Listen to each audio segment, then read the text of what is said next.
Close your eyes, relax, and enjoy the story, The Resonance of Iron. The Inquisitor, whose name was Vane, did not descend the ladder himself.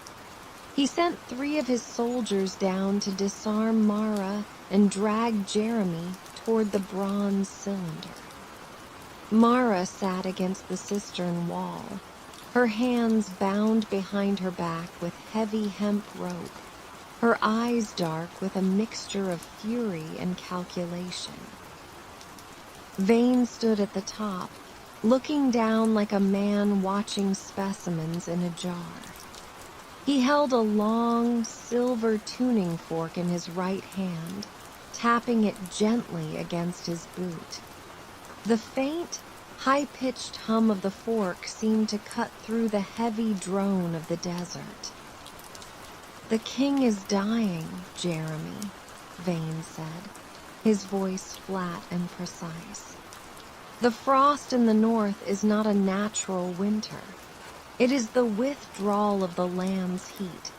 Our scholars believe that the southern wastes are drawing the energy out of the world through these very structures.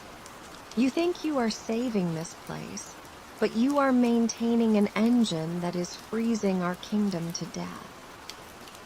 Jeremy, his wrists chafed by the iron manacles they had placed on him, looked from Vane to the bronze cylinder.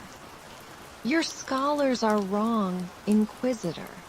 The maps aren't drawing heat. They are holding back the sand.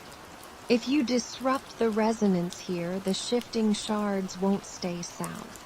They will move north.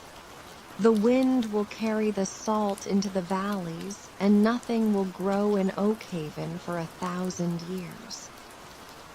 Vane sighed, a long, theatrical sound. "The king requires the core of the polyphon. The bronze within it is tempered with an alloy that can heat the palace hearths for a century.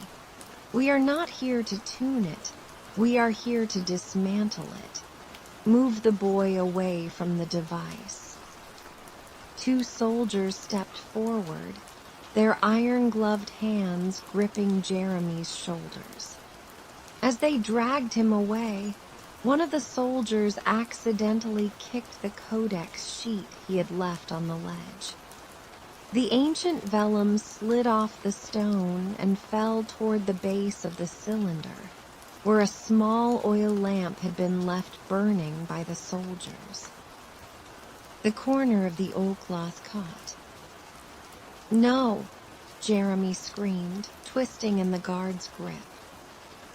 The amber salt lines, heated by the flame, did not merely burn. They exploded into light. A bright blue flare filled the cistern, accompanied by a sound so sharp and loud it caused the soldiers to drop their weapons and cover their ears, screaming in agony. It was the sound of a crystal shattering at the frequency of thunder. The vibration hit the bronze cylinder. The rings, previously rusted solid, began to spin on their own, driven by the intense acoustic energy of the burning salt. The symbols blurred into a golden ring of light. Above them, the glass towers of the caravanserai began to sing. Not a whistle, not a drone, but a terrifying, pure note that cracked the dark green walls of the structure. Huge shards of ancient glass began to rain down into the courtyard above, smashing against the stone with the sound of thousands of swords breaking at once. "Kill them!" Vane shouted from above, his voice barely audible over the din.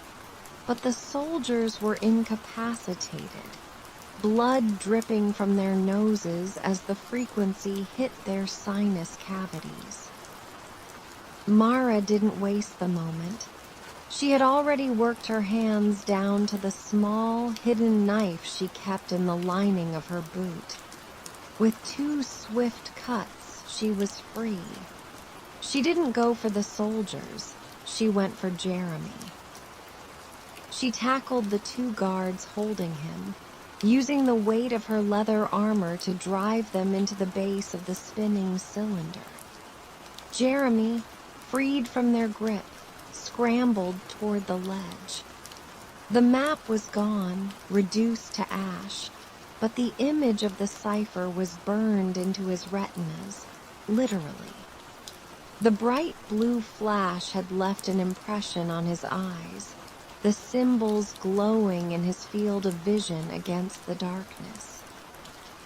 The 3rd ring, Jeremy shouted to Mara over the roar of the wind that was now howling down into the cistern like a cyclone.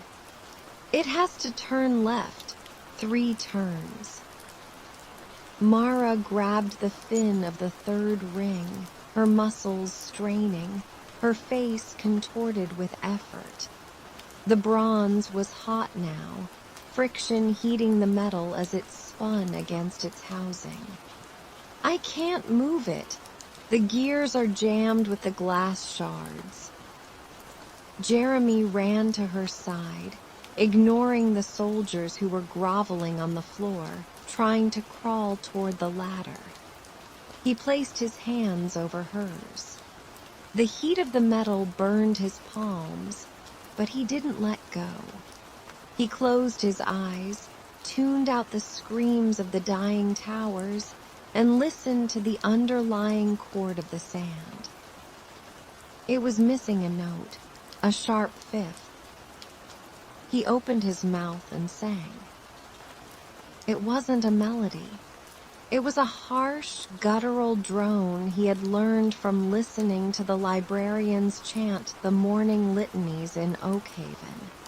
But he shifted the pitch, matching the frequency of the silver tuning fork Vane had been holding, then dropping it slightly to create a beat frequency. The vibration from his throat passed through his arms, into Mara's hands, and into the bronze metal. The internal gears of the polyphon, vibrating at the exact frequency of their release, freed themselves. The 3rd ring snapped into place. The effect was instantaneous. The wind above died as if a door had been shut. The screeching of the glass towers ceased, replaced by a deep, warm hum that filled the cistern like the purr of a massive, contented animal. The air temperature rose 5 degrees in a matter of seconds. Jeremy fell to his knees, his throat raw, his hands blistered.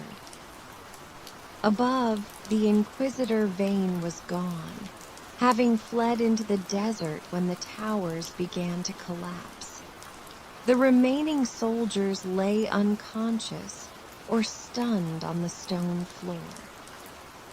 Mara stood over the cylinder, her breathing heavy, looking down at Jeremy with a new kind of respect. "You've got a terrible voice, scholar." "It worked," Jeremy croaked, looking at his burned hands. "For now," she said, looking up at the sky, where the sand was no longer shifting in violent flurries, but settling into smooth, stable patterns around the caravanserai. "But there are 6 more outposts between here and the southern sea. If the king's men are trying to tear them down, the winter in the north will only get worse, and the storms here will turn the south into glass." Jeremy stood up, using the bronze cylinder to support himself. The cipher in his eyes had faded, but the music remained in his head, clear and structured. "Then we'd better get moving," he said. "I have a lot of outposts to map."